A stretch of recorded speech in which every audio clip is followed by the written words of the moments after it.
Each of the candidates will have 1 minute to say why they're running for this role and what they will do if they get the role. And then there'll be a chance for questions and answers after that. Who would like to go first? Head of the queue, so I'll go first. My voice is a little bit dry because I've just been at an open evening talking to students about coming here, so I'm kind of frantically trying to get my breath back. And okay, so what should I say? I've got a minute. I'm not really arrogant enough to think that I know what's best for the union. I think that's definitely a student-led dialogue. So I'm really just open to ideas, I think. Pretty creative, pretty perceptive sort of guy, so you know, I can find solutions to things, maybe quite interesting solutions to things. But I think, as I say, it's got to be a student-led dialogue. So yeah, that's kind of all I'm going to say, really. Otherwise, I'll just be repeating what I said before.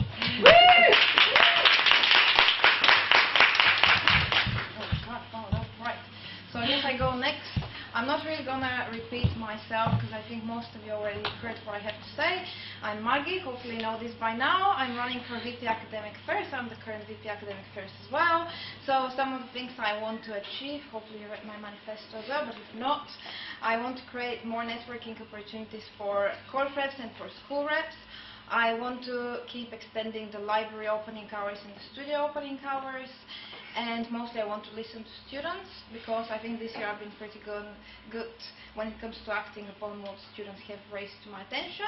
So yeah, but Maggie, and thank you.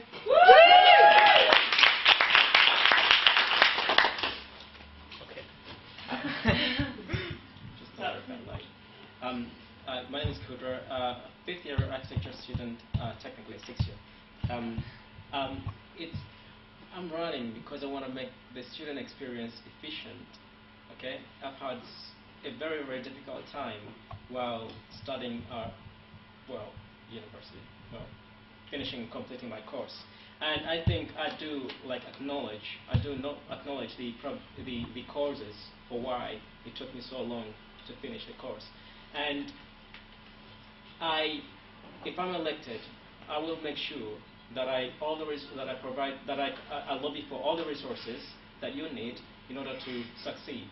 I'll make sure that you have that your voices are heard, and I'll make sure that the library resource is large enough for you to access everything, and I'll create networks to enable you to work efficiently, to enable you to communicate with other students and learn from one another.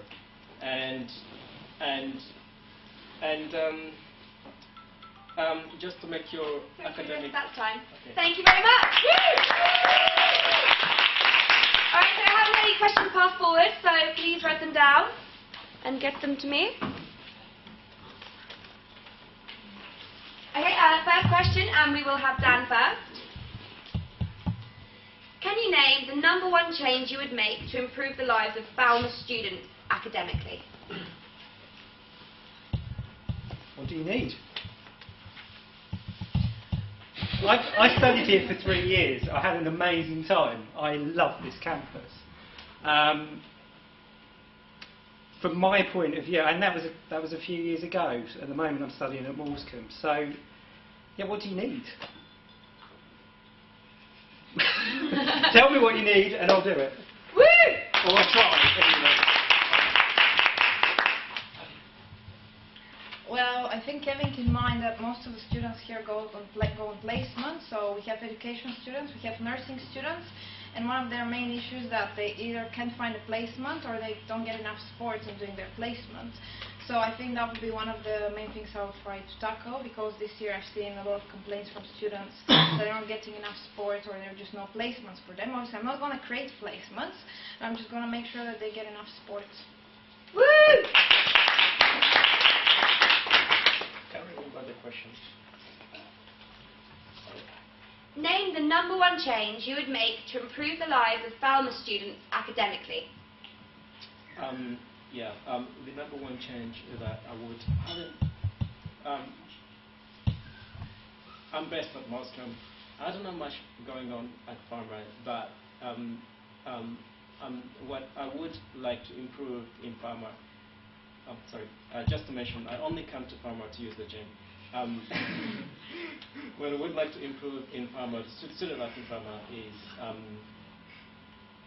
creating more network opportunities so that students can actually engage with one another and learn from one another, and also sort of creating sort of like the link between students and staff more. What's the word? So creating the link between student and staff more sort of like more connected in a way, like connected. I think that describes it, connected, so that more close in a way, the relationship, so that you can learn more. Feel free to ask.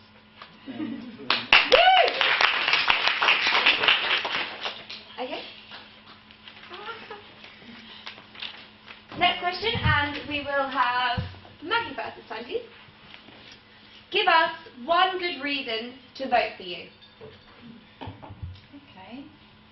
Well, I think that kind of relates to what skills I can bring into this job. So I think one of my main advantages is that I have experience. I've been doing this for 1 year, and I think that's a good enough reason to vote for me. And also, looking back at what I've achieved, could be a really good reason for students to vote for me. So all the things that I've aimed at from my last year's manifesto, I've either achieved or I'm working on at the moment. So I think that'll be it. Woo! Because I like getting things done. Coming from a practical background, and as an architecture student, we get things done. We like getting things done. We don't just talk. Okay. I'll look through the policies and try to work through them, and make sure that we meet your needs. Woo! Only one. I can think of loads. But they're really much more about me as a person. I don't think you can argue with what Maggie said. She's got a year's experience in the job, so in that sense, she's much better prepared to sell herself to you like that. But as an individual, well, yeah, lots of qualities. All right, I'm approachable. I'm quite tenacious. I'm quite creative. I can do things, as Kudra said. I much prefer to do things rather than talk about things. Having said that, I quite like talking about things too. Because if you don't talk about things, then you don't get people's ideas, and that's what kind of forms the action. So, yeah, collaboration and friendliness and approachability and all those kind of things that you need to be part of a team. Woo! Thank you very much. Next question, and we'll have Kudra first this time, please. The question is, what is the one big reason you want this role?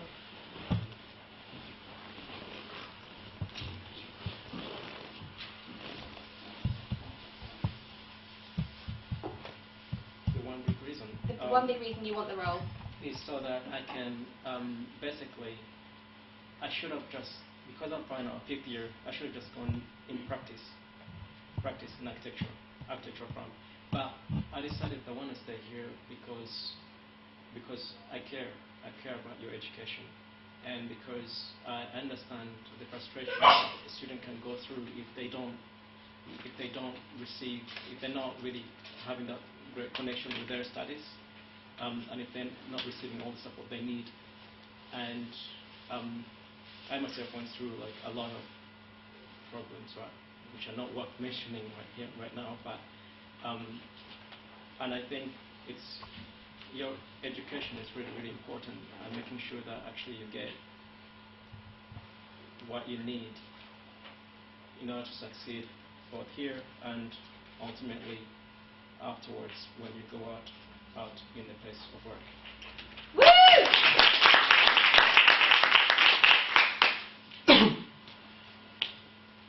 One big reason why I want the job, sort of echo what Kudra said. Like I said, I've had, well, actually almost 5 years studying at this university on various campuses, and I've had a really amazing time, and I haven't got any complaints. And then I talk to students about other things, and they've got complaints. They've got things the uni's not doing quite right for them. They've got things the union isn't doing quite right for them. And that sort of pisses me off a bit, really, because it's like, I had a really great experience. You guys should all have a really great experience. You're actually paying 3 times more than I did to be here. I think you deserve it. Woo! The one reason I want this job is because I find it really frustrating. There are all these good things that I've started doing, and I really want to be given the chance to actually finish what I've started. So when you go into a job, you're given projects and you have some time frames. In this job, it's not like that. You put your own time frames, but sometimes it takes time. You have to wait for decisions, for meetings. So the reason why I want this job is because I want to finish off what I've started, basically. Woo! Next question, and I'll have Maggie first, please. The question is, the university wishes to cut courses to ensure there is a high standard and quality being delivered. How do we minimise the impact of this on students who are halfway through their courses? So essentially, course closures, what do we do? Okay, can you say it again? I can. The university wishes to cut courses to ensure there is a high standard and quality being delivered. How do we minimise the impact of this on students who are halfway through their course? Before you're being cut.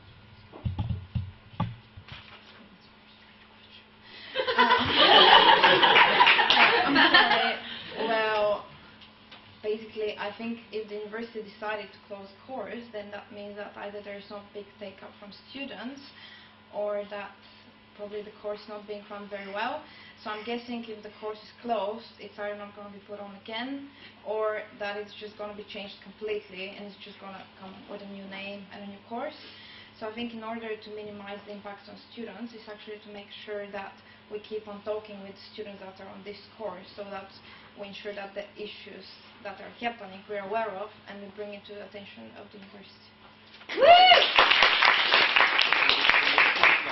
Actually, I think that the course should, however, whatever course it is that they are planning to shut down, however, I think it's important for that course to have modules or something modules that are important, that are useful, that the student can actually can put to practice. Like, for example, when they go out, useful modules that actually students will, that will make a student successful in their job. For example, if an employer, for example, were to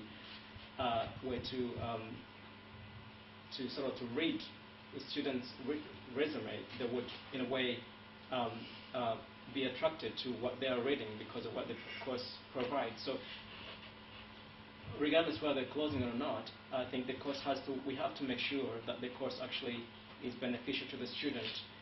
Even if they close it, this employer can still, students' education opportunities are not jeopardized by the close of the course. Basically, just make the course important, so that and worth of studying, so that worth the money. And I will be lobbying for that, actually.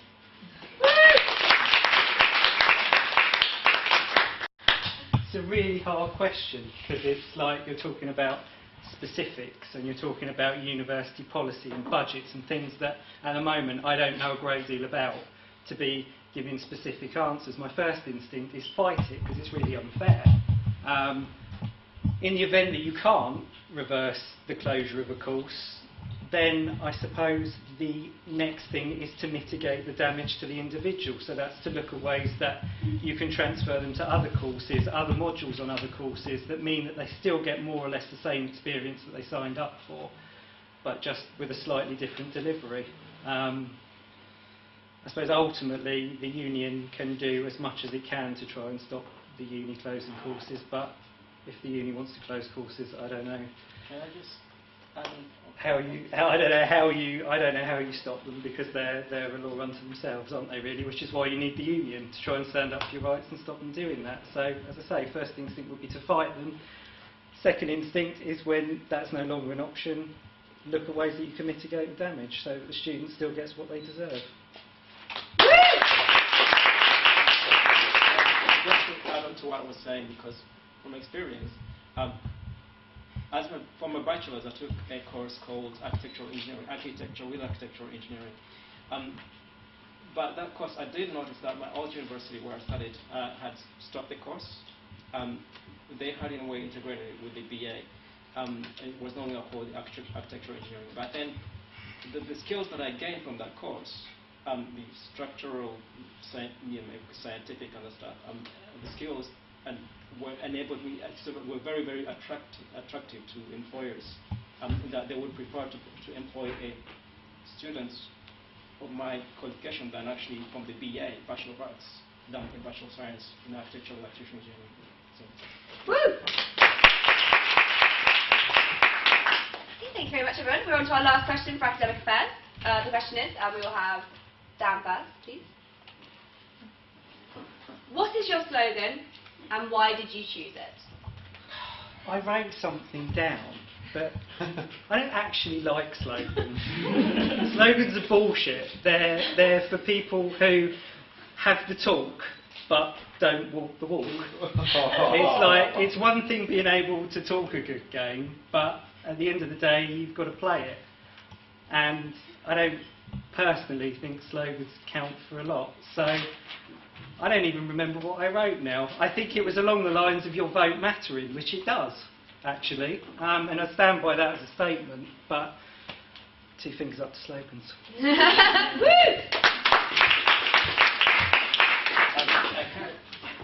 I can't remember my slogan, but I think it was...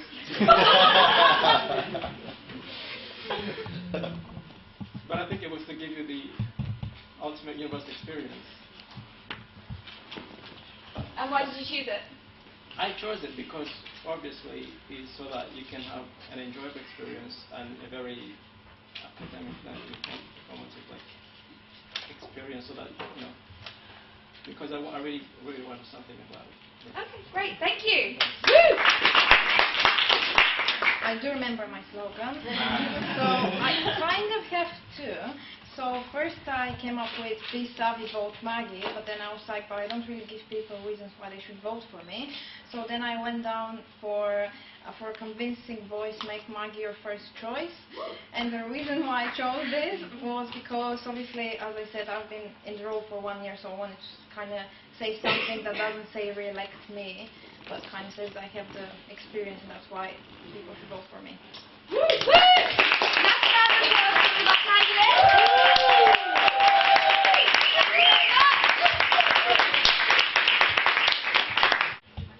So, my name's Ethan Keeble. I'm standing for Health Sciences School Rep. I'm currently a nursing student here on the Falmer campus, and one thing I really like about the course is the syllabus. No other university offers the same syllabus we offer. No other university has the same facilities we have over here in the School of Health Science.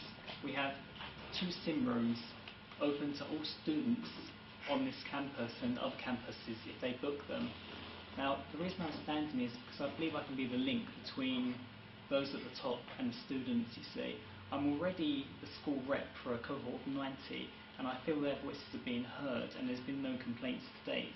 But the main reason I'd like to stand is because I think my interpersonal skills are very good, and I'm very good with getting things done, basically, and that's what kind of matters. Sorry, it's not. It was really distracting. Carry on. Quite a few nursing students have to wake up at 4 AM. I woke up at 4 today, actually, and I've just finished a 12-hour shift, and I'm on an early tomorrow as well. So with that in mind, my main aim for next year is just to keep everything the same, basically, because we love the tutors, we love the syllabus, we get loads of support, and I just want to keep it all the same, and hopefully the cuts won't affect us. Yeah.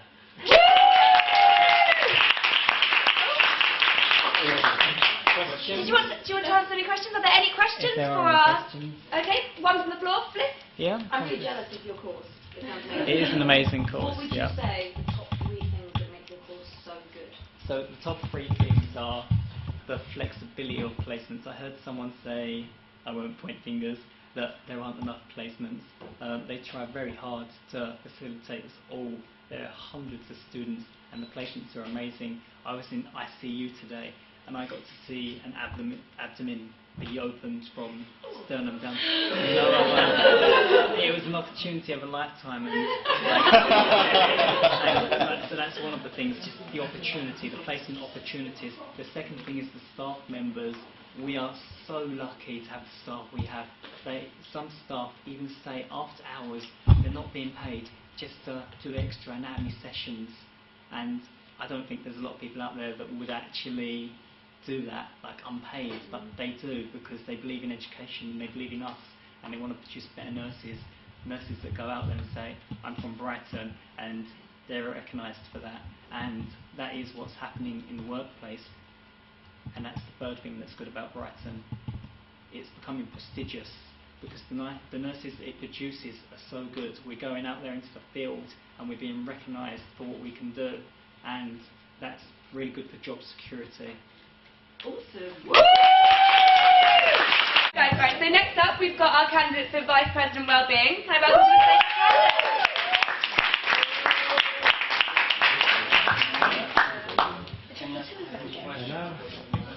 we keep meeting. Should track down our business friends. Okay guys, you know how this works. You have 1 minute to tell us who you are, why you should get the job, and what you'll do if you get selected. Hello, I'm Bliss. I'm your current Vice President of Wellbeing. I'm the third person to have this role. The two people that had the role previously before me were heavily sustainability based, which was fine, but it wasn't really my view of wellbeing and the way that wellbeing should be run within a students' union. So we've now developed the Brighton Green team, which are based here. If you don't know them, we don't know about the projects, check them out because they're awesome. And so my role's now moved completely away from sustainability, which is fantastic. We've done, and everyone's laughing because fantastic is my little thing. We've done quite a lot this year, but I'm still not quite finished. I really am keen to continue next year. We have got such big plans on housing. We've written a housing strategy for next year. We are working towards dealing with risk-taking behaviours around alcohol. I want to extend mostly our services, but also student services. I was a student here on Falmer campus. I had a really bad time in first year, and the counselling appointments here were 3 months waiting list at times. Time. Thank you, Blitz!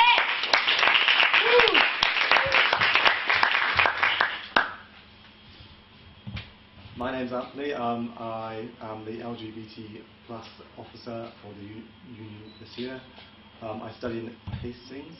What I'd like to do next year, if I was elected, would be to take UniLets and form it into a student lettings agency, so that we could control the quality of the student accommodation that we sort of present to the students. I'd like to extend cash sexual health services and other services to Eastbourne and Hastings campuses. I'd also like to create zones or hubs for liberation and minority groups so that they can meet, form campaigns, acquire resources. And I'd also like to continue to fight to extend the union zone to Hastings and make Brighton buses cheaper. Woo! So normal, any questions, write them down, pass them forward, please. First question, we will have this one. Give us one good reason to vote for you. One good reason? Sorry, but I do honestly strongly think I'm the best candidate. Purely because a lot of what is going to be happening next year, I was there at the beginning. I helped to write the bid to successfully win the Brighton Green project. This is its first year, next year is its last year. I really want to be there to see it through. I know the way it works. I've watched it grow, I've nurtured it grow, I hired the people that run it. I need to be there next year to make sure that it's actually successful and that the student union follows the vision that we had for it originally. The same with the housing strategy. We've created a whole strategy for how housing is going to be tackled next year. I've driven that, I've pushed that. I know the vision of how it's going to work. I want to be there to see it through. So it's not so much that I want to be here for a second year, it's more that I'm really passionate about it. I've put my heart and soul into this year, and I need to be there next year to make sure that the same themes are running throughout. 1 year is just not enough. 2 years, and then I'll be able to finish everything. Woo!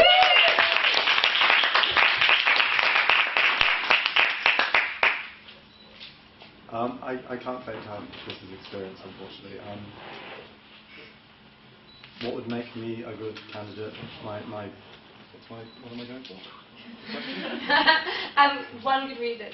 I suppose it would be that I am new and that I would bring a new energy and a new way of thinking to the position. Woo!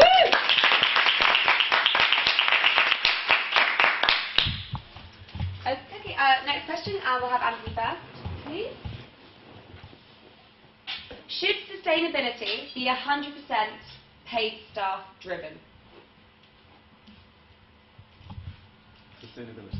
So should the sustainability focus of the union be driven by paid staff rather than sabbatical roles? I learned from Eastbourne that sustainability is just quite a vague word for making things sustainable. I think that any new projects that the union creates should be made to be sustainable. I myself am very person-centred like Bliss, so I would continue to push student needs before energy and carbon and all of these other things. I think that we've had 2 years of sustainability. I very much hope that they would have created their policies and their campaigns with sustainability in mind. And now that I know at least one of the former sabbatical officers is in the Green Team, I think that they are more than well equipped to continue to drive the sustainability of the university. Woo! Is it staff-led? Yeah, question. No. Sustainability is not actually completely staff-led, it's student-led. We have a full-time staff member who is the project manager, but then we have a student intern. They are paid, but they are still students at our university, and they head up each of the projects. I am also still involved. It's not that I completely handed it over. I go attend all the board meetings. I have input on every single process of it. What I was getting at with removing sustainability is that is not and shouldn't be the main focus of student well-being. Well-being runs into many, many things, and the environment, I do agree it's very important, but it shouldn't be the focus. We should be focused on your physical health, your mental health, the way you feel. In order to succeed in your course, you have to be in the right mind frame, you have to be healthy, and sustainability, that's an added bonus, and it's an added bonus that can be staff-led and student-led with very little of my input. Woo! Next question, I will have Bliss first. International students often suffer from homesickness when they come to university. How would you try to help students feel comfortable in their new country and university? Okay. We had quite a large input in the International Orientation Week this week. If there are any international first years in the room, you might have seen us at the airports and the train stations and things, saying hello, directing you. The feedback that we got from that was actually really, really nice, and I'm sure my fellow staff will agree. Knowing that students have had a really long flight, they've left their family, they come here and they see a happy, smiley face, oh hello, you're going to have an awesome time, it's brilliant, and that's what they needed, and it was really nice. However, at the moment the student union and the university don't do enough. We don't. Our international students come, we have a whole week where it's just the international students, and then it's freshers, and it's drinking, and it's concentrating on everybody else, and I'm not surprised that they do then feel like they've been dropped and they've been lost. Ways to tackle that, it would be about talking about those that were in first year this year, finding out what they feel would be a better improvement and changing the way we do things next year. That could be through buddy systems, more meetings with the students' union, anything that they feel would make the situation better. I'm a home student, I don't know. It would be about talking to the international students that have been through it already and adapting the programme for next year. Woo!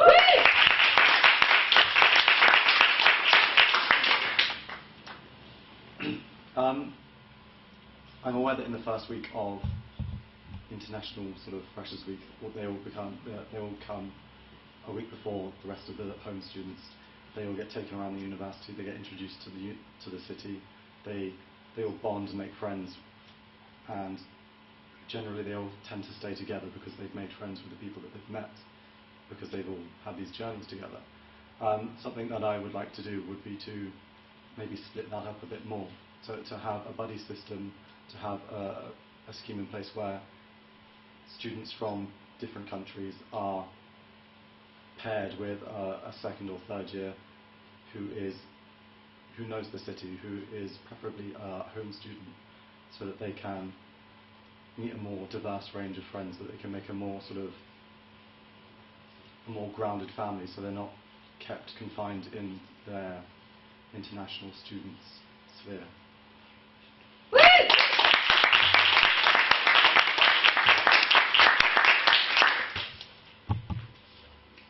Okay, this is a really good question, I think.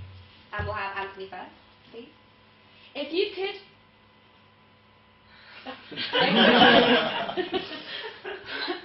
What campaign would you carry out with an unlimited budget? What would the campaign be? Unlimited budget. Unlimited I budget. wish.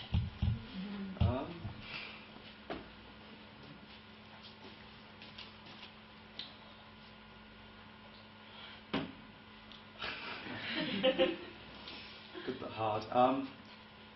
Candace was telling me about this Beyonce Moon Fest that she would have. I'd love to do, but it seems quite impractical and not suited to the role. So I'd leave that to Candace maybe, or whoever else gets her job.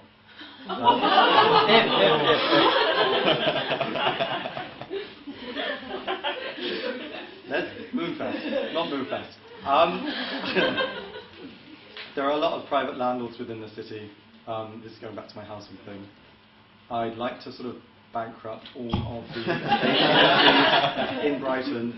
I'd take all of the private landlords. I'd set up our own Brighton Uni lettings agency. We'd have control over the quality of the housing. We'd be able to be there for the students when they needed us. We'd actually sort stuff out when the students needed the houses, bringing it up to scratch. So that's what I do.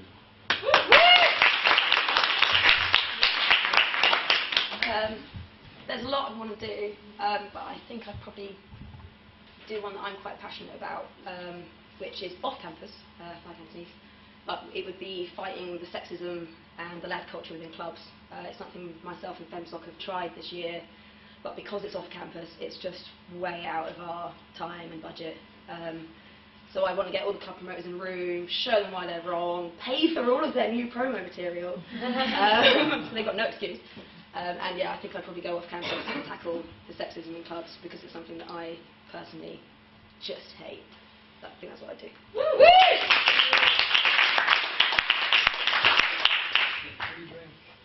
Okay, next question, and we'll have this first, please. What would your biggest limitation in this job be if you are elected? Biggest limitation? Biggest limitation? Still probably the same limitation I've had this year, in that there is no full-time member of staff for wellbeing. A lot of everything to do with wellbeing, apart from cash, we have everyone, new cash coordinator. Best previous cash, now Sam's cash. Apart from cash, and they do an amazing job, everything that is wellbeing related falls on my shoulders, which is a lot for one person, 5 campuses, 22,000 of you, one of me. And it's a massive limitation. There are things that I want to put in place, there are schemes that I want to do, and I can't do it because I'm by myself. Staff are amazing, they do all help me, but to have one person that is a wellbeing zone manager would just open up the avenue for so much more. Woo!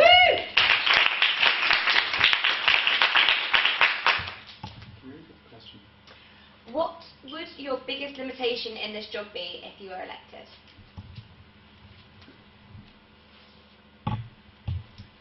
Because I'm quite sort of liberation-led, and I care very much about people in liberation groups and minority groups.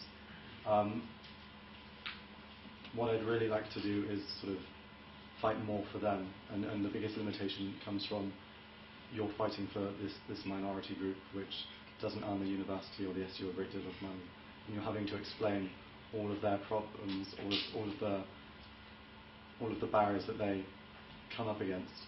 And you're having to explain this to people that don't understand the barriers because they never had to face them.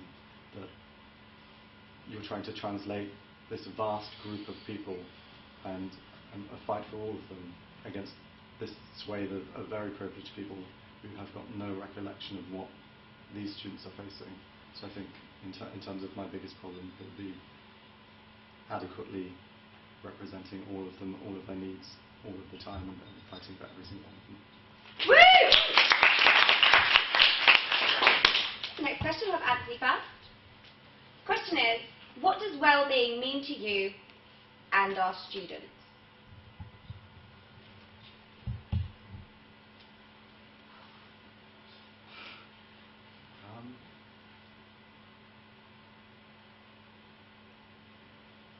To me, well-being and liberation are fairly interchangeable. I know they're not entirely the same thing, but a lot of it is fighting this sort of social constructionism, that this way of thinking that the rest of the world has, that people's mental problems, people's personal journeys, that they're insignificant, or they're not the right way of being. I think there are a lot of people under the well-being, under the liberation umbrella, that are not represented. Wait, what's the... What does well-being mean to Okay. you and to our students? Sorry. So to me, it's about sort of fighting desperately for change in the world, and more immediate change within the university, to allow people to eventuate the lives that they want, the lives that they deserve to have. It's fighting for all of these people that are entrusting their voice to you, and for you to do the best for all of them that you could possibly do within the space and time allotted. Woo!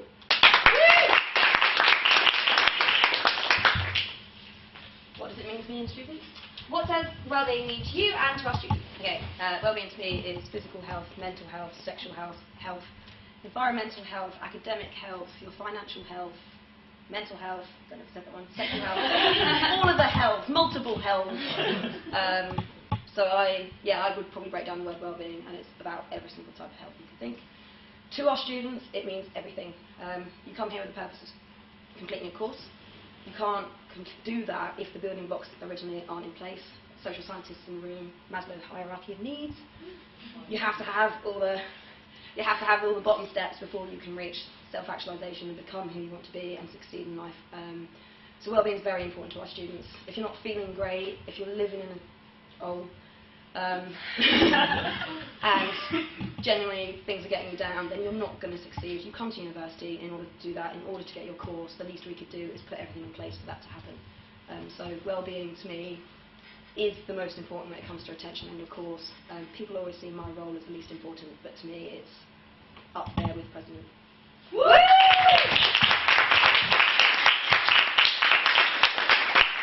Okay, this is a bit of an odd question. It's quite vague, and we'll go for this first. Okay. How flexible are you on your chosen policy? How flexible am I on my chosen policy? So I guess that means one of your mandated points. Ooh. Very. For those that haven't been to Union Council, the way it works is that anybody, students, staffs, can submit a policy to Union Council. Everyone at Union Council then thrashes it out, and that policy then gets passed or thrown out. The policy at Union Council can be changed. It can have input from other people. So I think everybody's quite flexible on their policies. SABs don't write policies, they get passed, that's it. They change, they're fluid. We then put in policy implementation plans. Again, they're fluid with how we can do things. So I am quite flexible.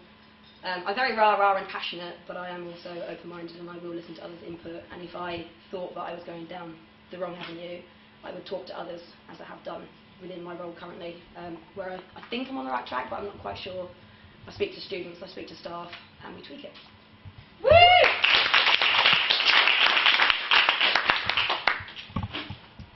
Well, I have my passions and my things that I want to fight for, which I think that any person should. But I'm supposed to represent a swathe of people, and if I'm not fighting for what they need, then there's no real point in doing it. So I am flexible. I still... Thank you. No, I mean, yeah, I don't know what I mean. If if what I want is not what everyone else wants, then what's the point in doing it? So, yes, steer me and help me. Woo! Okay, so this is our last question for candidates of VP Wellbeing, and it's along the roots of sustainability. In one sentence only. What does sustainability mean to you in the context of this university? One sentence. Is it in the context of the university or the union? That's university. Sweet. How long can the sentence be?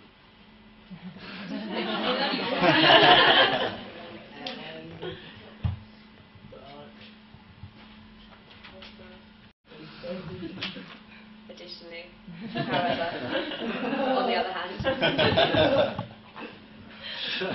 Regardless of how long that I would hold the position for, or if I had it at all, I wouldn't want to start anything that someone else couldn't finish. So I would do my utmost to make every campaign that I was fashioning and every sort of thing I wanted to do be easy to carry on for whoever else took over from me. Woo!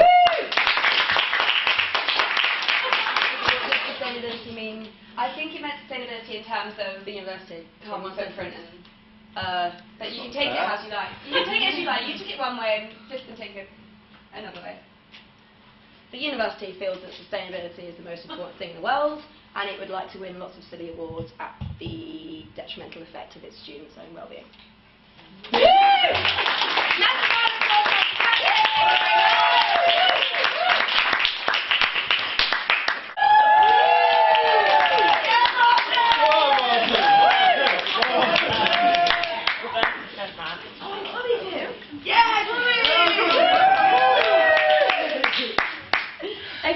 So you know how it works. You have 1 minute to introduce yourself, tell us why you want the role and what you'll do. We also have apologies of Roberta, who is running for ethical and environmental, and a little speech that I will read for you now. Hi everyone, I can't be here today, but I want to say some words about my manifesto. Awareness, sustainability, community.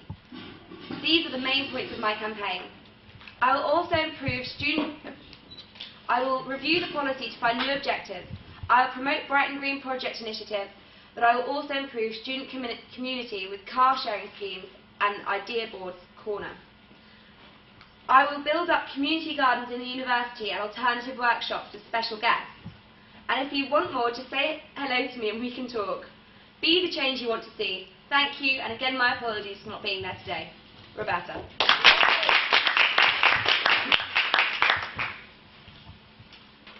Martin? I'm Martin, I'm running for Disability Campaigns Officer. About 13% of students within the university have a disability of some sort, be that mental, physical, emotional, and many more suffer some form of need within the time they're at university as a result of work stress or things like that. My aim is to make the university as inclusive as possible, so with areas such as incorporating all students together, looking at alternate events outside of the nightclub scene, and to basically be able to provide an alternate service for students to communicate with me, with the other SABs, with other campaigns officers, and also to work out a range of campaigns to bring equality, not just within the university, but within society itself, and extend that not just now, but into the future. Woo!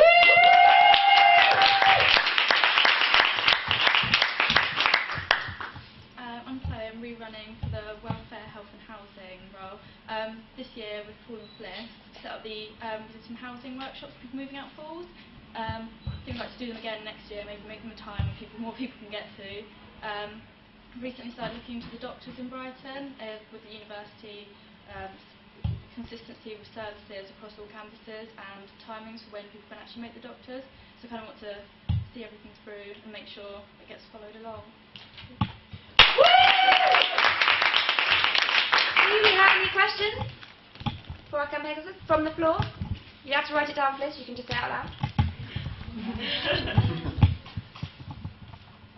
Oh, Raj? This is for Chloe. if there was one important line within code of conduct for our agencies, what would that be for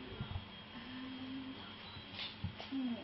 I think they would have to respond and have some sort of plan of action for complaints from tenants within, like, I don't know, maybe 30 days. So that if there's, I've had someone email me if they've got water running down the walls of their house. So a complaint like that they shouldn't be able to ignore. Like, they should actually have an action plan for complaint and a time frame for when they've got to act on something that serious. So I guess more action from letting agents.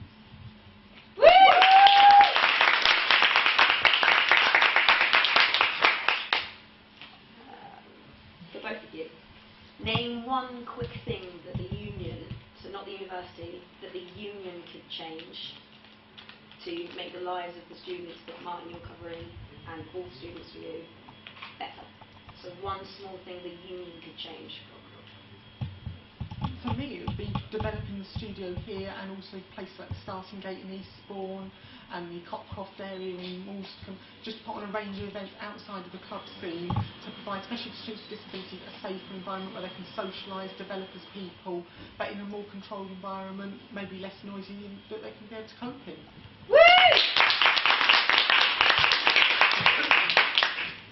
I think maybe have someone who really knows what they're doing with housing advice, so maybe someone who's there and who really knows what they're doing, how to direct students to actually get some action taking place rather than just signposting them to one service and then on to another one, so someone that can actually make change happen.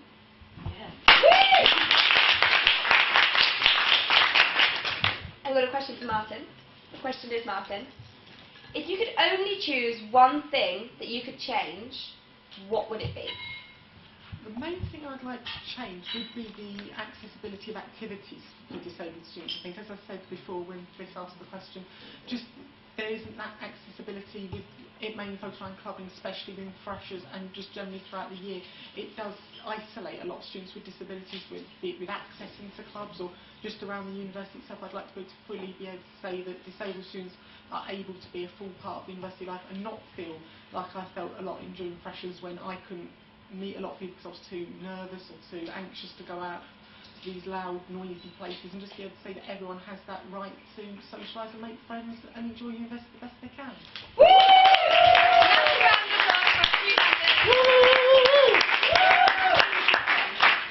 Really quickly from Chris. What is the one thing that your current involvement in the student union has done for you already? On a personal level, what has your involvement in the student union done for you? I think it's made me a bit more kind of aware of everyone's problems rather than kind of one group of individuals' problems. I think it's made me more aware of the multiple problems between different groups in the university and how everyone suffers differently.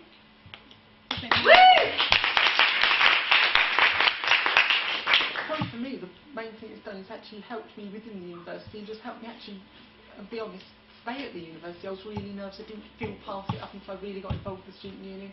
I was thinking about leaving at the end of this year, and being involved over the last 6 weeks with this election actually made me want to stay. It's made me more involved and find out more about the university and carry on what I want to do.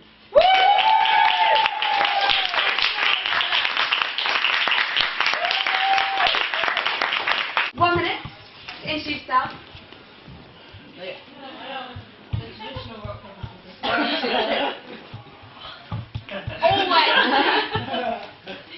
Okay, my name's Sophie and I'm a third year at Brighton Uni. I have been here, I've done pretty much everything since I've been a student. I lived in halls, I made a load of friends, I got a job at the student union up here at Falmer reception. I joined a load of societies and got to know people from different courses, and I generally just got involved, and that's what I think is important for student life. I think it's, that university is a once-in-a-lifetime opportunity and it's there to be made memorable, and that's what I want to do. I want to make things memorable for students. I want to increase student participation and engagement. I want to develop the Media Federation, so that's an effective communication tool for students, and I also want to make sure that all halls of residence are comfortable living situations for students. This job isn't just about what I want, it's about what students want, but I think that I can be that bridge between student and student union. In efforts to engage students, I've been video blogging my entire campaign, so if you search Vote Sophie C on Facebook, you will find my Facebook page filled with videos. Watch them and get involved.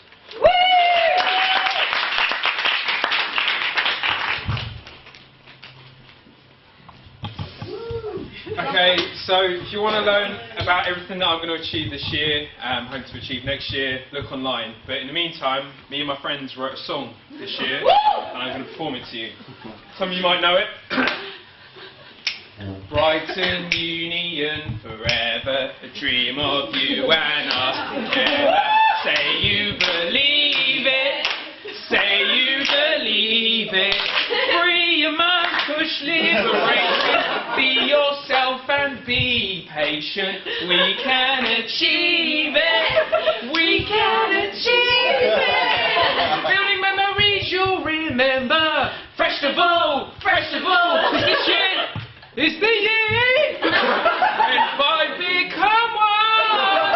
I need a grant because I've never paid rent before. I need a bed to sleep in. Anniversary.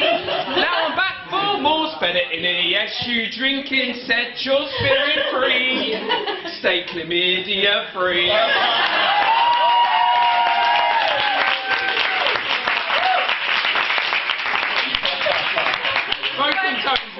If you've got any questions for the candidates, please write them down and pass them forward. I think I quite Harris there on top. Taken and like. Same one. Yeah, YouTube. So much confidence. Okay guys, so we're going to kick off with the question that we've asked every candidate so far tonight. The question is, the Carolus special. Give me one good reason why students should vote for you. And we'll start with Paul. Okay. I am currently a full-time student representative. That means I represent 22,000 students. And I like to think that in the past 7 months I've been approachable by students, that my door has always been open, that you've been able to find me, whether it be on Twitter, whether it be on email, whether it be in the office, across all campuses. It's that I'm here to represent you guys. I haven't got my own personal agendas. I'm here to represent, and that you know where I am. Woo! I'd like to think that I'd bring something new to the table. The role has been taken by a male the last couple of years, and I think it needs a little bit of female touch. But I also like the idea of it being a renewable role, that someone new. We carry on similar ideas, that me and Paul are not like ridiculously different in what we want to achieve. But I think that a fresh face and a new way of talking to people is what this one needs. Woo! Next question, and we'll have Sophie first, please. The question is, how would you encourage students based in Falmer to travel to engage with other campuses? Okay, being a Falmer student, I know it can be difficult to want to travel. We're so far out as a campus, and I lived at Barley Halls, which is even further out, and it's difficult to get involved.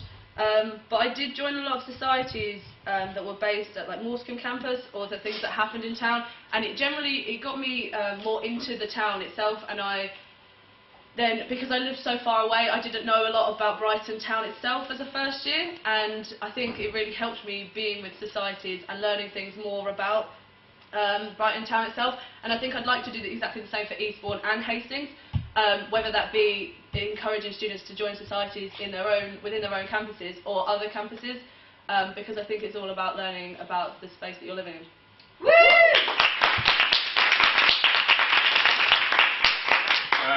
Quite simply to Falmer students, I say I wouldn't encourage you. You look at the space we have here, you look at the Union Cafe, these are developing spaces for you guys as students. These are open till 11 o'clock at night, which aside from the starting gate at Eastbourne, no other campus has that. Falmer is very much a developing campus. Yeah, it's out in the sticks over here, but it's moving in the steps direction. What I want to encourage students to do is to be proud of their campus, not encouraging them to go to other campuses, but say, okay, we've got this space here, we've got the studio, we've got the cafe bar, let's make this the best campus. Let's encourage other students to come to us rather than us go to other campuses. Woo! Next question, I'll have Paul first, please. What would you do to bring back the student newspaper, or would you? Great question. I would say I'd love a student newspaper. Maybe not a weekly edition, maybe a monthly or once a term maybe, because I think obviously in the past few years we very much live on the age of the internet, so it's all done online. But I do love something tangible to read on a bus, whether you're waiting in the cafe or whatever. So yeah, I'm very much a pro. Let's have a physical newspaper on campus. Woo! I agree. For those of you who don't know, we do have a paper. It is just based online. It's updated weekly and very regularly, so several times a week. But I do agree with Paul, and from speaking to students, it is nice to go in before lectures or in your breaks if you're going to sit in the cafe and have something to read. But I totally agree that it's not about having something that's rushed and weekly. It's about having something that's either termly or monthly, so we know what's going on each campus within that paper. Woo! Next question, I'll have Sophie first, please. The question is, which is your favourite campus and why? That would be I can't answer that.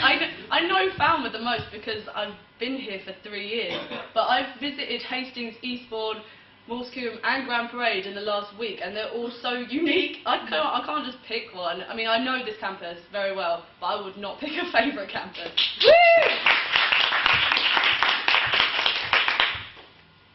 That's a horrible, horrible question. Springs to mind Eastbourne, because that's where I'm from, and but each campus is its own unique area. Like this studio here, no other campus has that. Moulsecoombe, you know, it tends to be the hub, but I can't answer that question. I'm not going to answer that question.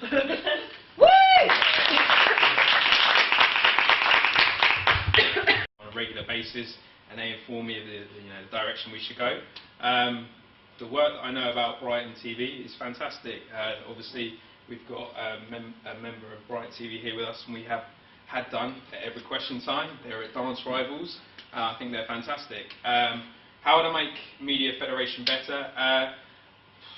Media Federation was set up last year by my predecessor, and this year is its first year of growth.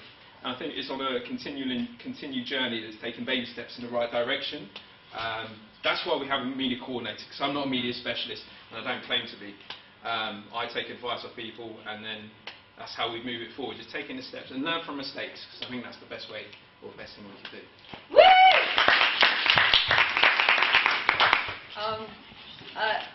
Yeah, okay. I'm quite a big part of the Media Federation. I'm the entertainment editor for the Verse, so I like to get quite involved within the media. I study media as well.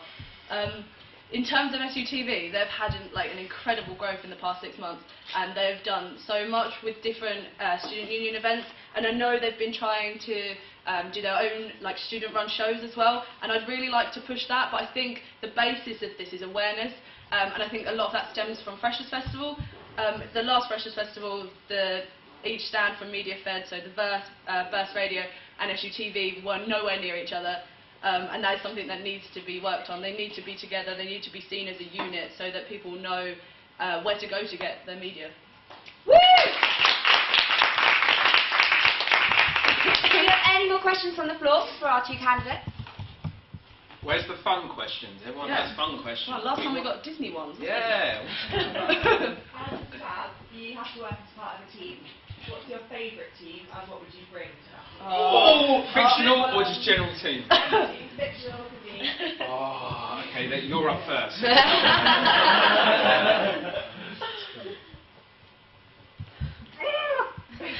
What a question. That is well good. We had leaders the other day. I'm too tempted to go back to superheroes because I'm way too cartoony, comic-y based. Oi, no, I'm having that. No, it's alright, I wouldn't have gone for that because I would have Sledge. gone for the Avengers, so they're my babies. So I'm a Marvel girl, not DC. Sorry if nobody's a comic fan. But yeah, no, I chose Iron Man as my team leader last question time, and I think there's something within having superpowers that I aspire to. That's sad. So yeah, Avengers. I'm going to go Power Rangers. I think they were so well represented, and I see Ross McNally as Zord. I see Anthony as Alpha 5. I don't know if you all know Alpha 5, but Power Rangers kick ass. I was very much a 90s kid, and they were the shiz. And yeah, I love Power Rangers. Pink Ranger. I was always a Red Ranger. Yeah. Woo! That's time for the two candidates. We have our candidates for VP Activities and Events.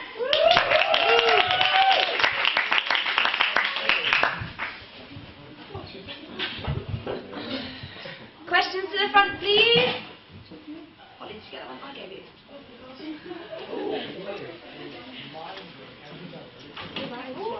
Yeah, I've got the questions here.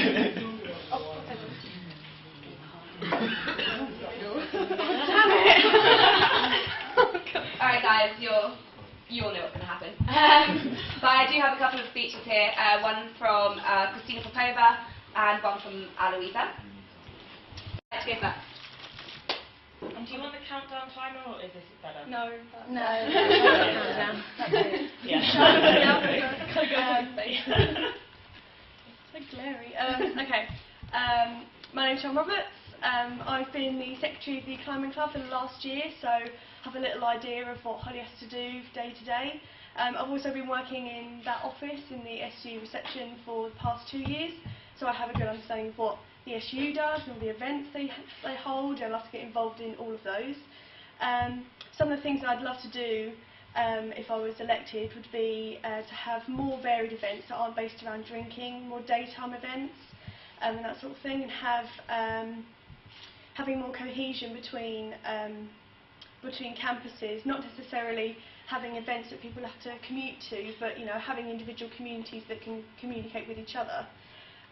Also, I'd like to encourage more varied societies and sports teams to come forward, and also to have more benefits for volunteers so they don't feel like they're being hard done by for giving us their time for free. And also, I think, of course, listening to... Yeah. Thank you very much, guys.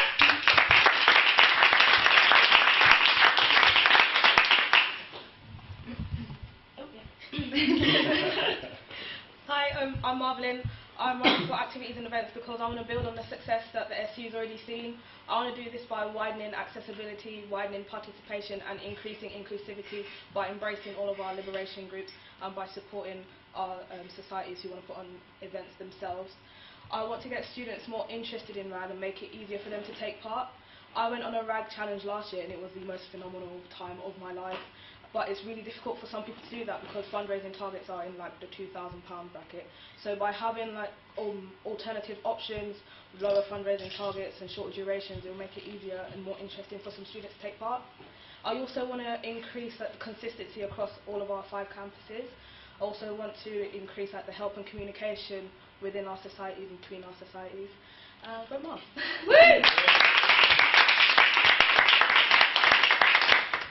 Hi everyone. Oh, ready? Yeah. I'm Kate. I do biomedical science at the Morecambe campus.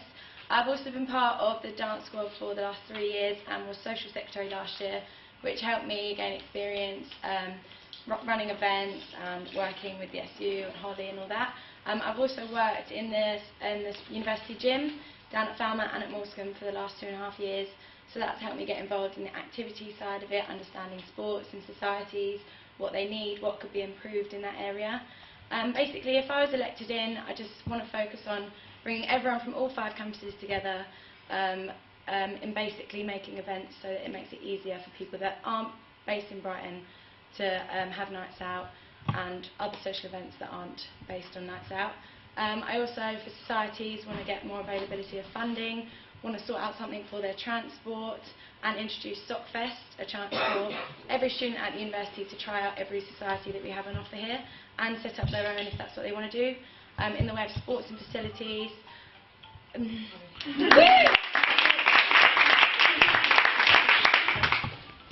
Go on, Frank. Hello, my name is Frank. 3 years ago when I came to uni, I was terrified. I knew no one, I was scared, I didn't know where to go. But through kind of joining loads of societies, through communicating with people all over the place, I found my friends, I've met my girlfriend, and those friends stick with me till now. I'd like to have everybody who's in Brighton University have that experience. I'd like to make sure students don't feel shy and feel free to join all societies, and I can do that by providing unified information of what's going on every campus. What else I can do? Well, we can create societies, liaise with each other in order to create big events with more people, with more passion behind it. Being able to provide active students networking opportunities and showing them which resources Brighton has will allow everybody to use them and will make sure people feel satisfied with their uni course and then they'll say, oh, I didn't know that this is happening there after they graduate. So I want to make students' life better as any other sub. Thank you, Frank. Thank you.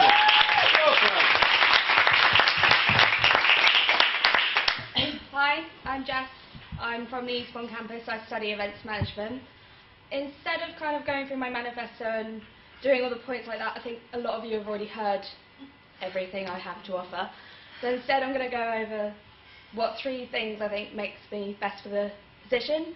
The first is my dedication. Whilst doing this campaign, I've also had 16 hours of lectures a week, 20 hours of work, and the campaign, and all my uni work. My second point is my experience. I do events management. It's what I do. I've had experience since I was 15. I went to 6 festivals working them this summer. Being part of B-Scape, which now has Facebook and Twitter. Set that up last night.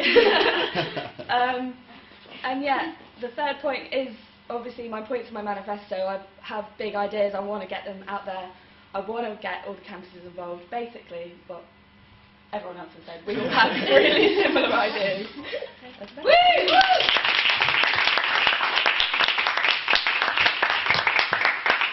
Okay guys, first question, and we'll have Jeff first please. The question is, on a day-to-day basis, what do you think the role of VP activities and events does and should do? Planning ahead, planning ahead, planning ahead. I am an organised freak. I organise everything for my friendship group. I don't like being late. I'm OCD when it comes to being late. I hated being late today, but I had work till 6, so I had to be late. You just need to plan ahead, make sure everything is sorted before it comes up to the event, and then help others as well, help the other SABs with their workloads, because I know a lot of them have massive workloads. So just give everyone a helping hand, really.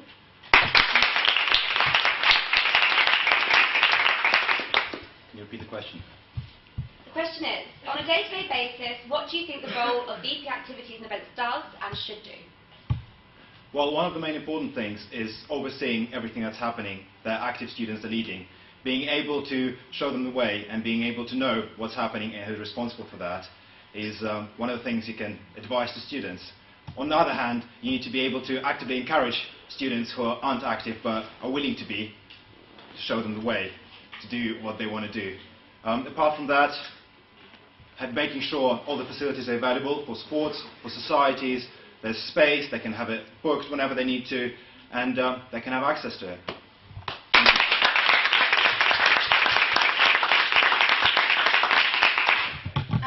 I just basically think the main point of this job is communication, whether that's communicating with people you're about to throw events with, or for, or bars, or societies, sports, making sure they've all got the facilities they need, and most importantly communicating with all the students, making sure that they know what you're doing for them, they know that if there's anything else that you can do, that you can tell them, they know that you've got an open door policy, and basically it's all about them. Woo!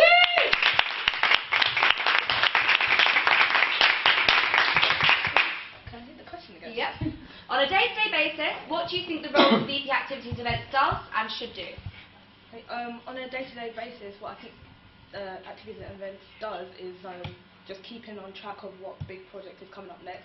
So just remembering where you left off from the last point, thinking what happens next, what do I do, who do I call, blah blah blah. And on top of that, keeping your door open and like not having like the tunnel vision, like this is what I do now, but like being flexible. So if someone comes in and says, "Mom, help me, I need this," you put it on pause and be like, "Okay, do that, back on track." And then if one of the other staff is like, "Mom, do this. Where's the stapler?" Like, so it's just kind of, as well as knowing what you got to do, being flexible if something does pop out at you. Woo! I think I just wanted to echo what Kate said. I mean, I think it's all about communicating with students, other staff members, the SABs, clubs and other venues to kind of find out where events are going to be held and what events are going to be held. Talking to sports teams to find out what they want. Yeah, things like everyone else. Woo!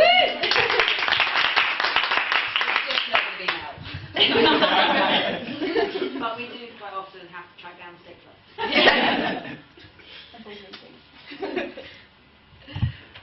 Okay, Next question, and this time we'll have Frank first, please.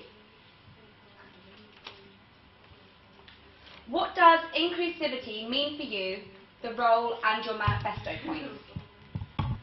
Inclusivity means anybody who wants to approach anybody is able to do so. So inclusivity is every student is able to participate in any event he desires to, and there should be no limits to where this event is held, how far he has to travel. That's what SU needs to deal with, being able to facilitate, again, the journey to students being able to do what they want.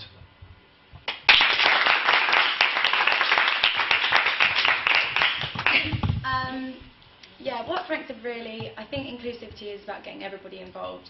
I was talking to an international student the other day and they were saying, what are you going to do for me and what are you going to do for us as a group of people?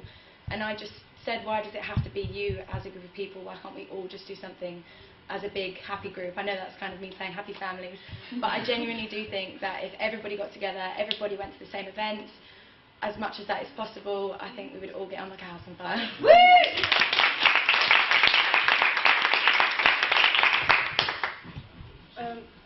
Same thing again. Inclusivity means getting everyone involved, and it's also letting people know that they don't have to belong to a certain group to like embrace what that certain group represents.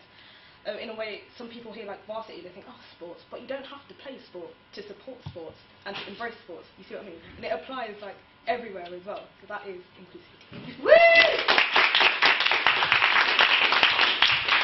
I think inclusivity is giving people the opportunity to be able to say what they want for events so that they can feel included and they're not being kind of, you know, if they don't feel like going to one event because it's not their thing, there is something else for them. I think getting the liberation groups involved in that is really important as well, so that LGBT and disabled students don't feel kind of segregated, they all feel kind of included in what's going on, so that there's enough events for everyone and for everyone to feel included.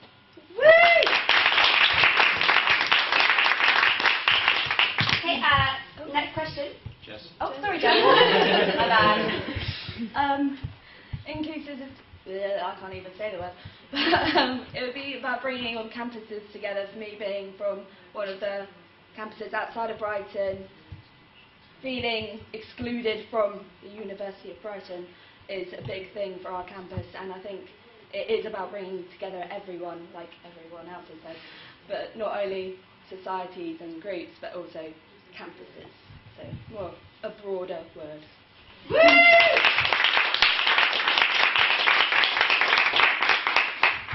Okay, next question, we'll have Kate first this time, please. How do you feel about working with outside club promoters such as Husky, Brighton Rocks and 360, bearing in mind that we do currently work with Husky events on an annual events tender which we put out?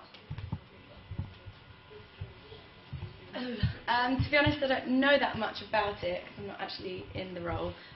But in a way, I think that they can be quite a big help in the way of reaching out to students that you might not have the capacity to. So maybe if, I think Husky is used mainly for Wednesdays, or is it freshers? Freshers. So possibly when we get out of freshers and we go into the rest of the year and other nights of the week, it might be useful to look at what they've got to offer, and if that's something that our students would be interested in, then absolutely I'm happy to work with them. But of course, making the students the main priority and not how much money they want to make out of it. Woo!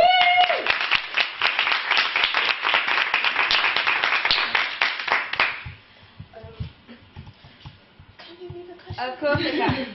How do you feel about working with outside club promoters such as Husky, Brighton Rocks and 360, considering the fact that we already have an annual events tender for freshers with Husky?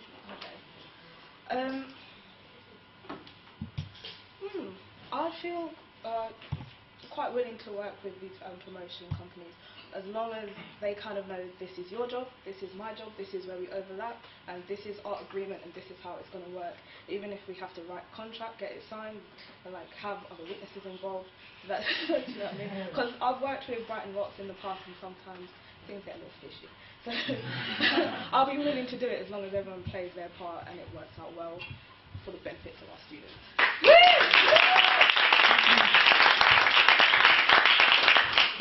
I think it's really important to consider that when you're working with these promotional companies, that they're kind of in it for the profits that they can make, and I think it's beneficial for us to use them, you know, to create events for our students, but to also remember that the students are why we're doing it. So even though, you know, they are benefiting from it, we need to realise that the benefits that we're getting from it are big enough to work with them, if you get what I'm saying.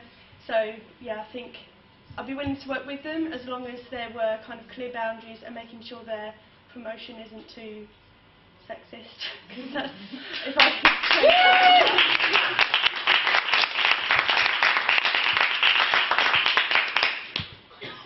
This is quite a controversial subject in Eastbourne and especially in B-Scoop at the moment, as Holly would know. I think it's all well and good working with external companies as long as they know that they need to put the students' priorities first and keep them in mind always, and it's not always about money, like Sean said. And also just making sure that they know where to draw the line, kind of thing. That's about it, really.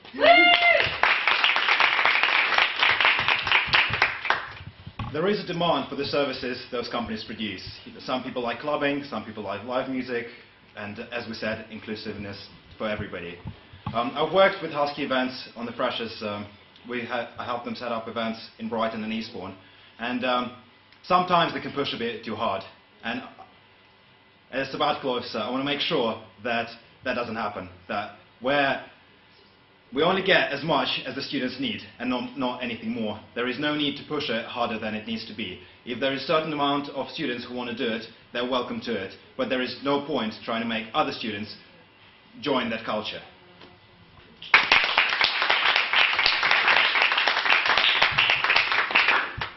Next question, I will have Mark first. Okay. Aside from the remit of BKE, which you should all know by now, are they? Five. Come on, give it to me. Volunteering, RAG, providing a broad calendar of events, sports and society. Okay, so aside from the remit of BPAU, what else do you know or think a sabbatical officer does? Ooh. One thing would be like working with the other sabbatical officers, supporting like their campaigns and things that they're working on, and it would to be kind of like not to stay on the same level during the year. If you come up with like different ideas during the year that are outside of the remit, you should try and work on them as well. If you come up with like an idea for policy that's not already been passed, you should kind of put that forward as well. So it's kind of like just being proactive, if you see that. Woo!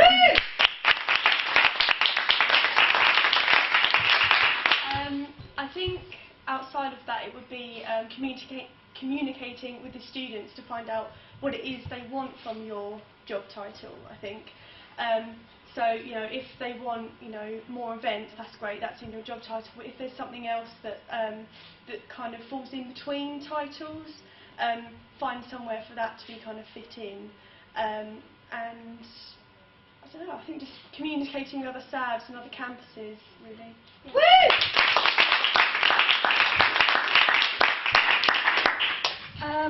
For me, it would be going to all the other campuses, finding out what students want, not only for events, but for well-being, academic, campus and communications, everything over the broad spectrum, just making sure we're always putting the students first. Woo!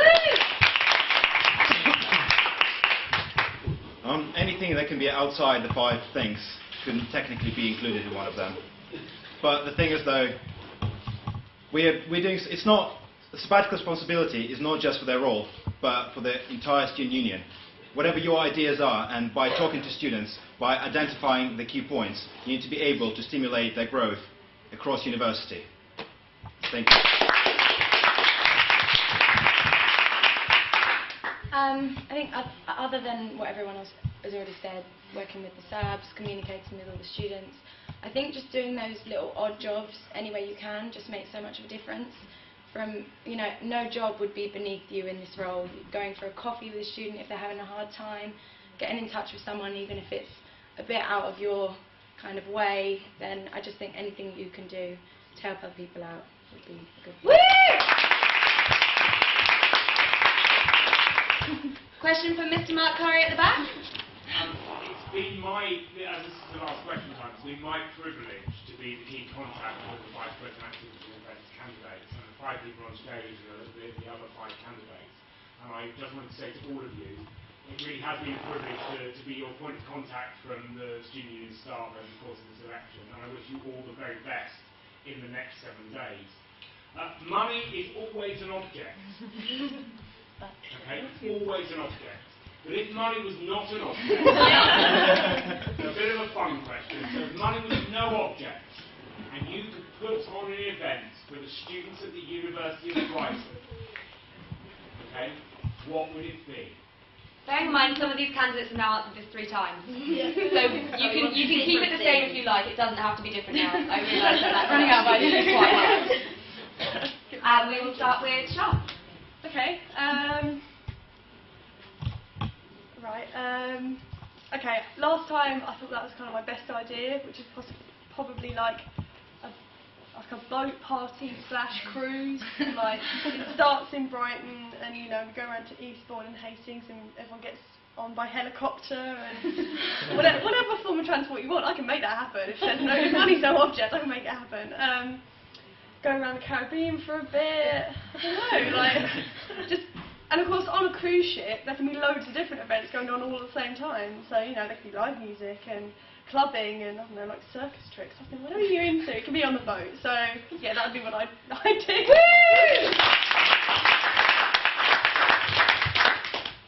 This was my first answer, and I was gutted when I couldn't say it the other night.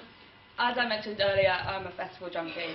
So I would put on a festival because I think they are truly the most... Anyone can go to it, like whether you're disabled, anything, like even if you don't want to drink, you can go. If you want to get off your face on naughty things, you can go. You can have live music, you can have anything at a festival, and that's the beauty of them, and I love them to pieces, so that's what I would do.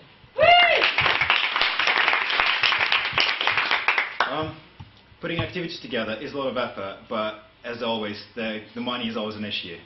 The thing is though, if we have enough resources, for example, I've got getting Amex for students for more use in my manifesto, and things like that, getting equipment on campus which students can use, and getting professional help from people, I don't know, tutors outside university, trainers with high classes of education and huge sports experience, things like that, things which you can directly improve student life with, in order to pass the experience and use everything that's around, and encourage everything that's around to be used.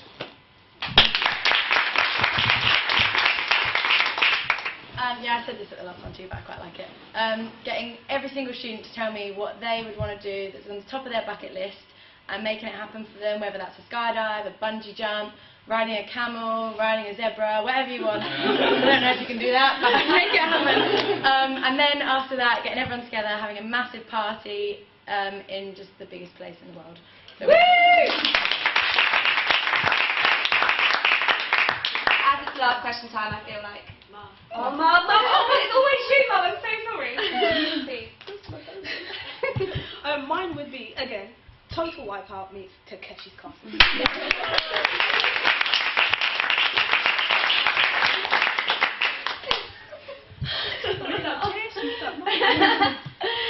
Okay, so as it's last question time, I'm going to ask a question, and it's not going to be the easiest of questions. And who's next?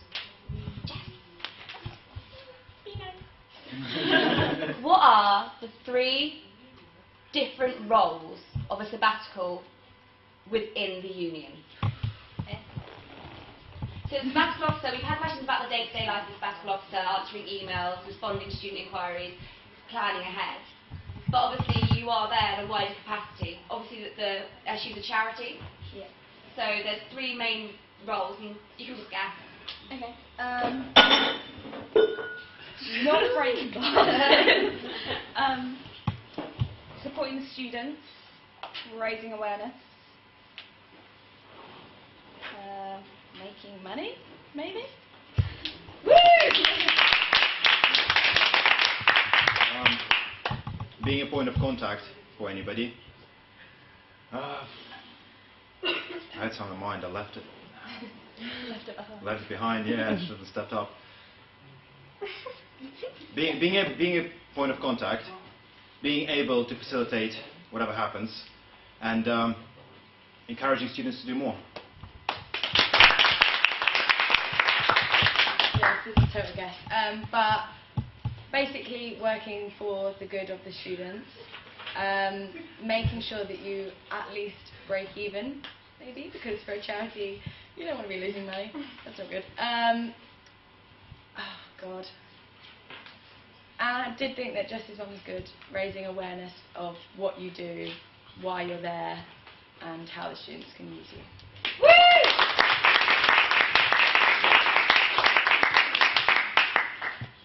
Marvelyn has no idea. Marvelyn will say, representing the students on a national basis, striving for independence, so like trying to like become a union that can kind of stand on its own feet, not having to like kind of not relying on like NUS, being like what's the word? I don't know if the word's gone. And representing students on a national basis.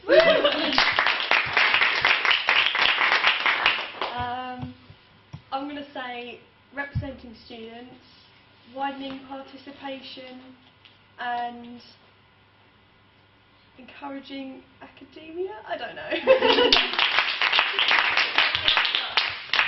The answer is a trustee, so you'll sit on the board of trustees for the charity.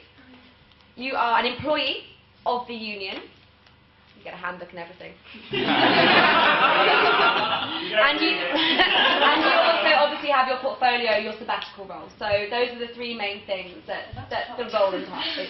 Sorry, I the last one. Okay, so now we're going to finish Having fun. and having fun. We're going to finish on a fun one. Yeah. Yeah. I tell you what, the last one we did was quite good. I like the one at Eastbourne. That made me laugh. I can't do the same one again. Okay, but I'm going to choose a different question. It's quite a good one. And this time we'll start with Frank. If you had to choose one music artist to be your campaign manager, who would it be and why? Freddie Mercury. Oh. just everybody loves him. Bring it back to life. We've got an unlimited budget. Just being independent, doing what you think is right, and being very friendly.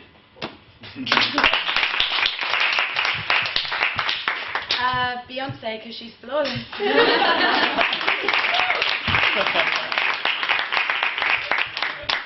Mine would be Prince, because Prince.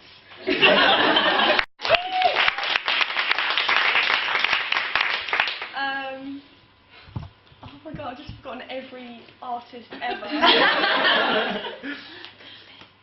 Oh god, no. Spice Girls. Oh no, I won't go for that one. I'm going to say Alex Turner, just because I imagine he'd throw some pretty good events. Arctic Monkeys, these guys. Yeah. Spice Girls. Because they represent everyone. What about men? Alright,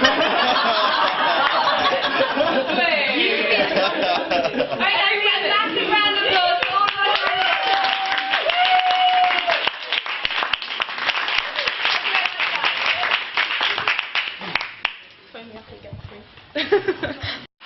Good evening everyone, my name's Jeremy Gale, I'm standing to be part-time students rep, and I'd just like to thank Caroline and the SU team for putting on these series of quiz of candidates. I myself have had a phenomenal experience, and my left hand is not shaking anymore. There's 3,945 part-time students across Brighton University. 2,230 of those are actually based here at Falmer, and none of these students have had any representation over the past year. Within that, community lies very much at what I'd like to do as part-time students rep. Firstly, I'd like to set up part-time societies at each campus, and in so doing, find part-time community leaders at each campus. So there's a point of contact for every part-time student at each campus. Secondly, I'd like to introduce part-time student forums held quarterly, so 2 each semester, allowing part-time students to feed their concerns and ideas directly back to me in order for me to feed them back to the Students' Union. And finally, on a personal level and on a campaign that I really wish to run is one to change the way in which part-time students are actually charged to study language as an additional module. For the full-time students, this is free. And this is fundamentally wrong and is an area that I would like to see some change in. Thank you very much.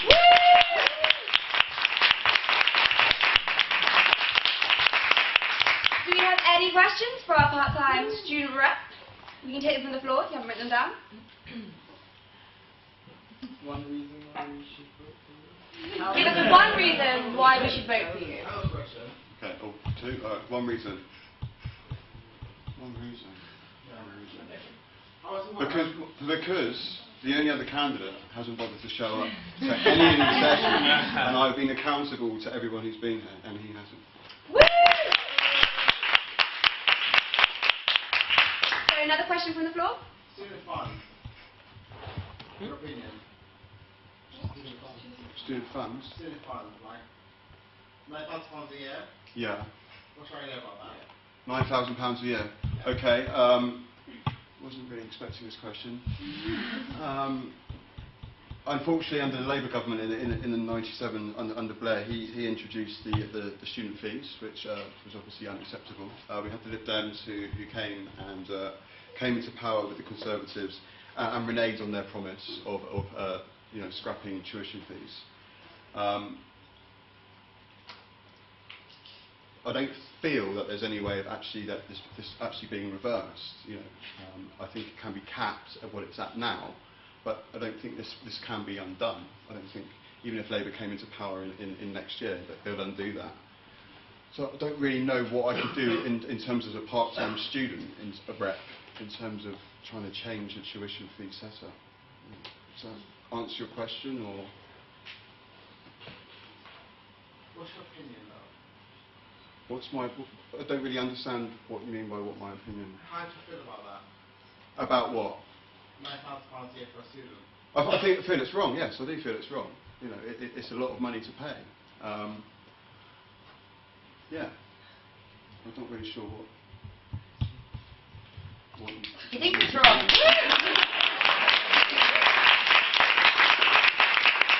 Okay, we've got another question. Okay. So the question is, if you could choose anyone to be in your team, who would it be? No, it wouldn't be you.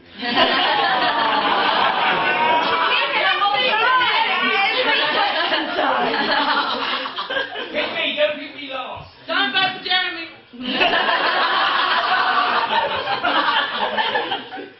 I'd pick anyone to be on my team. I think Jack D. Jack D? Oh, yeah! I'm a fan of Jack D, and he's got a lot of charisma about him, and he's very funny, and he manipulates people to vote for him. Woo! Thank you very much, Jeremy. Okay, so question time for our presidential candidates.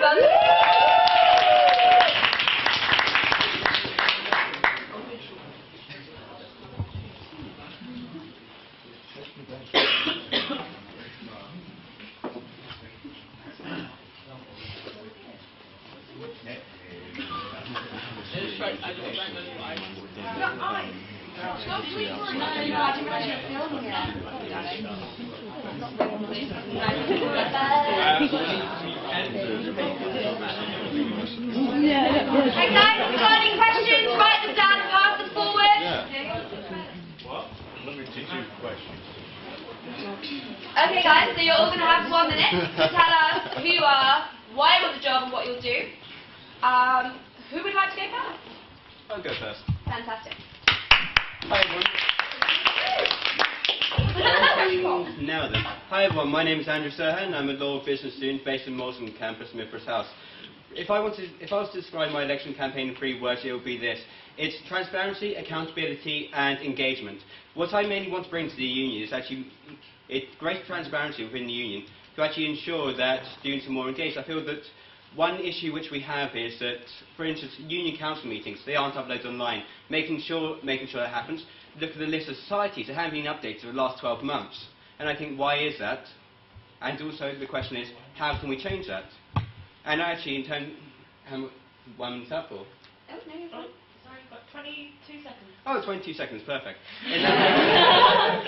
In that case, the second point, actually, accountability, actually making sure that those elected actually stick to their manifestos, making sure that those who are elected aren't careerists, they're not there to further their career, making sure, and I think ways in which to do that, to actually have bulletins, not just bulletins, simple newsletters outside lecture theatres, also other ways in which to do that. We're having question time now, why can't we have that any other time of the year?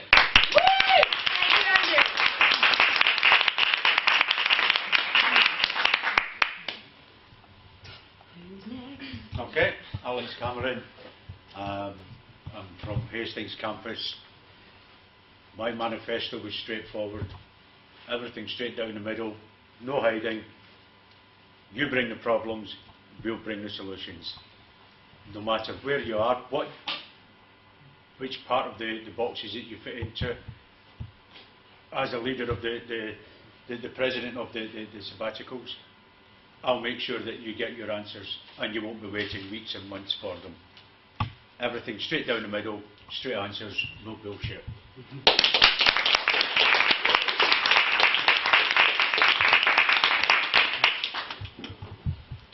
Hello everybody, my name is Kishore. I'm Business Management and Finance in my 3rd year.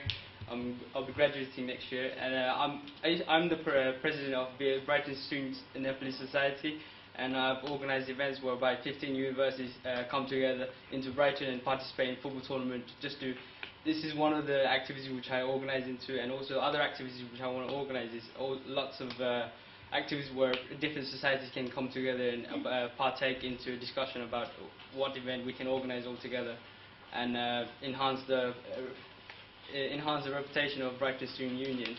And the 3 concepts I want to concentrate on is about creating values for students, and also creating integrity within students, within our student union, and also another one is values, integrity, and what was one of them? And then opportunities for students in terms of employability skills and also employment opportunities after graduation. I want to work with the students to work on this fundamental aspect. Woo! Thank you very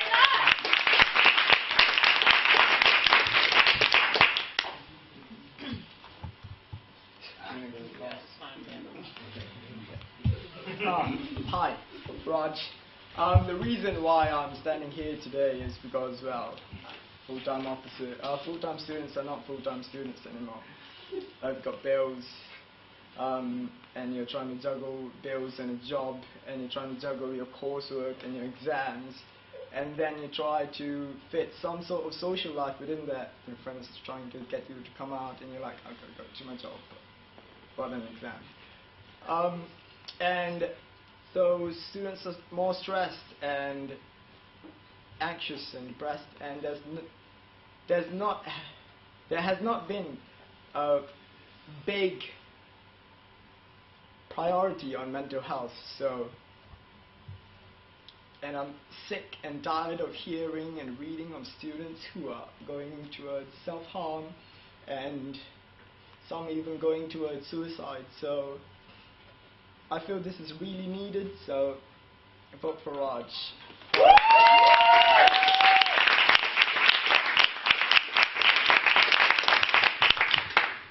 I'm going to stand here. Most of you come to all the sessions, so I'm going to spare you my manifesto, as I assume you've all read it. Instead, I will rap. Hold on.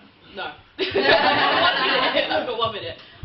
I'm the current president, here to set a precedent, been here for a little bit, not finished yet. I know I've got a goal, it's not gaudy, it's not feeble, it's sturdy, not too wordy, it's concerning you, the people. You deserve more opportunities, I'm here to create unity. To do this, you need me to lead, and there's only one way.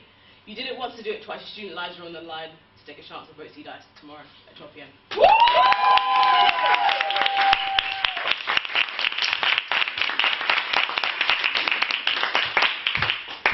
Thank you very much, guys. So we'll crack on with our first question. We'll start with Alex. The question is, how will you increase accountability for your role if you are elected? Accountability. For those that don't know me, that's probably a lot of people here and throughout the campuses. I'm known as a bit of a rebel. I like to get the jobs done. It doesn't matter who I take on. Everything that I do is up front. There's no hiding. And that's what you get from me. I am accessible and I am approachable sometimes.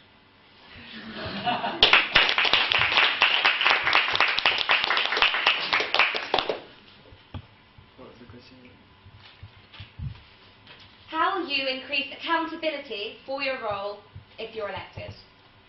Okay, I think the first thing is to improve communication between the students and the student union. So, I mean, if the students don't know who the student union are or the sabbatical officers, how are you going to give the chance for the students to make sure that the sabbatical officers are accountable? Other than that, Andrew has made a very good point about the question times, which should be done more often instead of just during elections. So I think that's a very good point.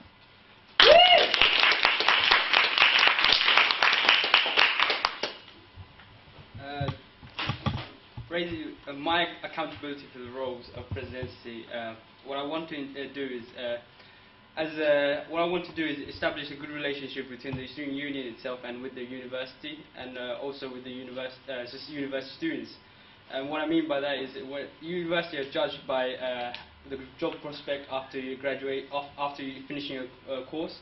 That's one of the reasons why I want to focus into students being given the chance to know what they want after graduation, and give them a focus about what they need to do in order to gain graduate jobs after degree.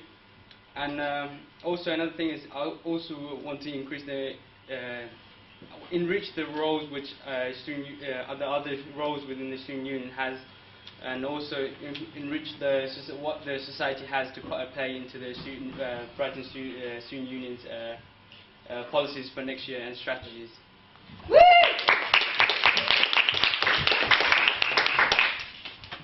Currently, the sabbatical team have Monday morning meetings where they go over the things they've achieved or things they've done in the past week, the week that's coming, and maybe some future stuff to keep their eyes on in the horizon.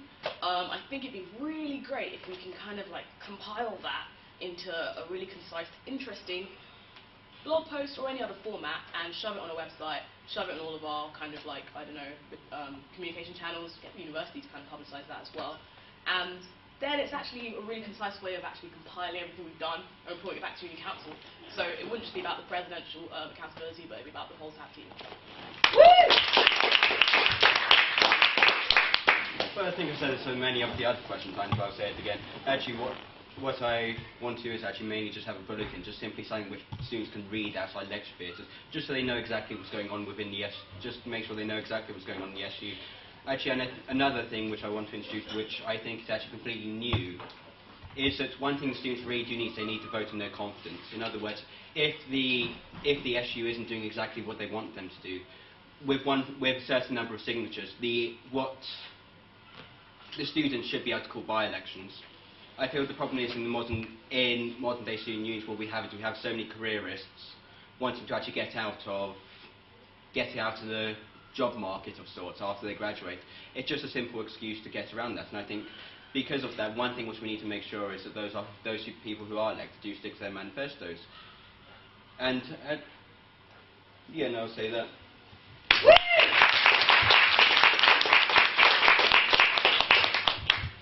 Next question, and we'll have Raj first, please. If you could take one of the other candidates' positive personal attributes with you into the role, what would it be? Ooh, it would be Candice's rap skills.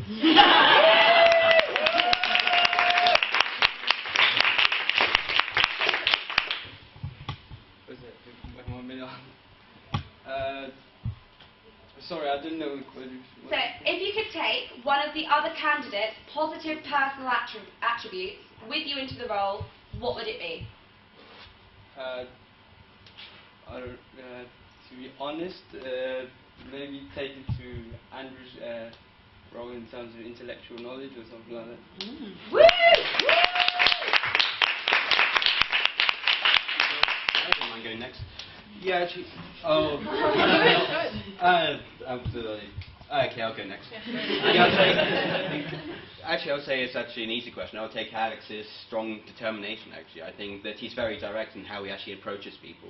And that's one thing which I like about him. I think even all the other question times, he says things which other candidates aren't going to say just simply because it impacts their ability to get votes. But I do feel that these things do need to be put in front of the public. And that's what I would say.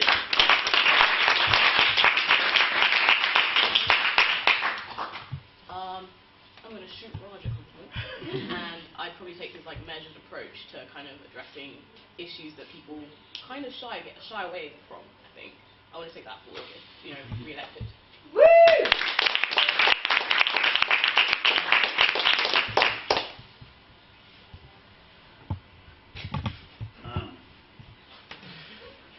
I would take anyone that was going to be honest and upfront. So if the cap fits, wear it. Okay.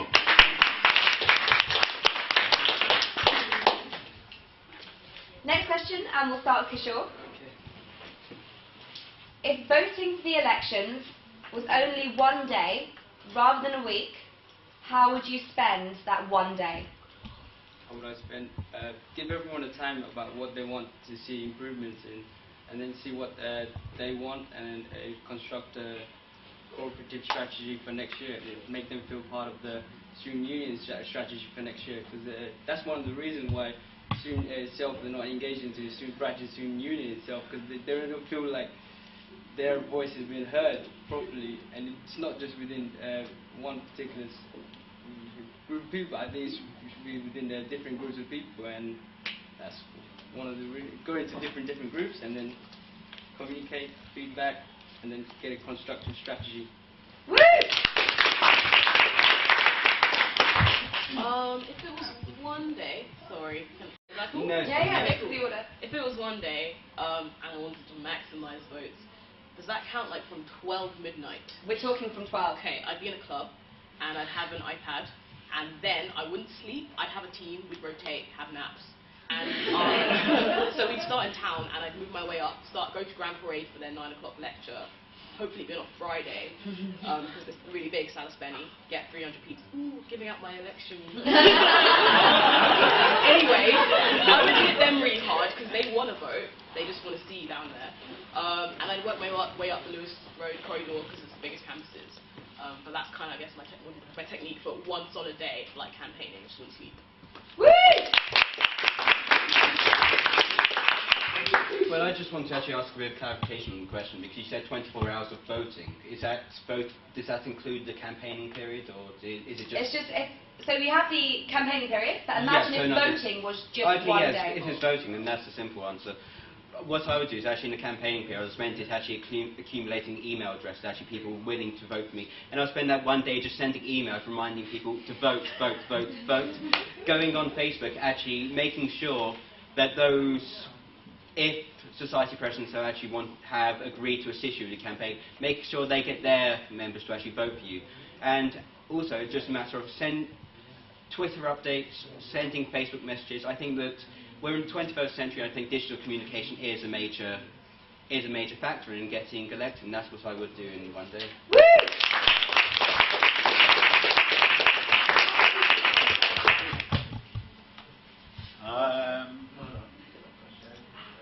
Well, my car would be pretty busy that day running around the campuses and dropping off those supporters that have backed me on this and making sure that they get my message across.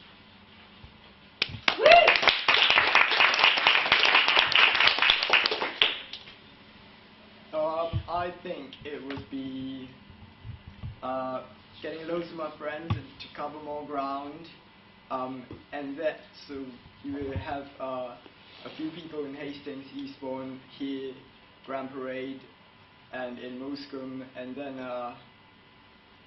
spend a lot of my campaign's budget on water and Red Bulls. And then in the end, a good meal.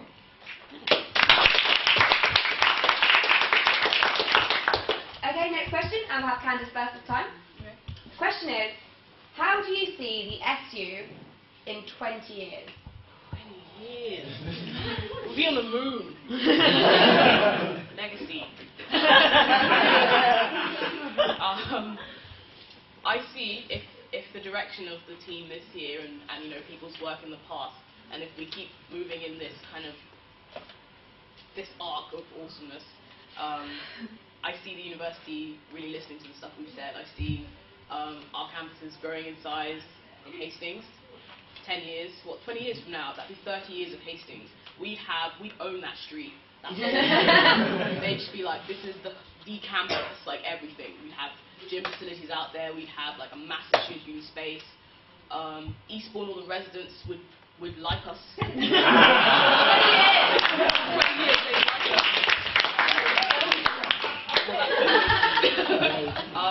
I think the union, alongside the university, has a lot of breadth, and it has a lot of opportunity to grow in that kind of space and time. So I see it in a good place. Woo! Well, actually, one thing which I want to remind everyone that the Brighton University did actually become a university in 1992. Therefore, the student union has technically been around for 18 years already, and therefore, I think what we've got to do is actually just compare how it was in 1992 and actually compare it to modern day. And actually, one thing which, in my opinion, I don't think has changed much since 1992. I think that where it will be in 20 years is really a matter of who gets elected, and therefore I really do feel that that's why with this election it's about electing the right individual for president. Woo! I would agree with Andrew. It depends on who's running the union and who's going to carry it forward year after year and set the foundations.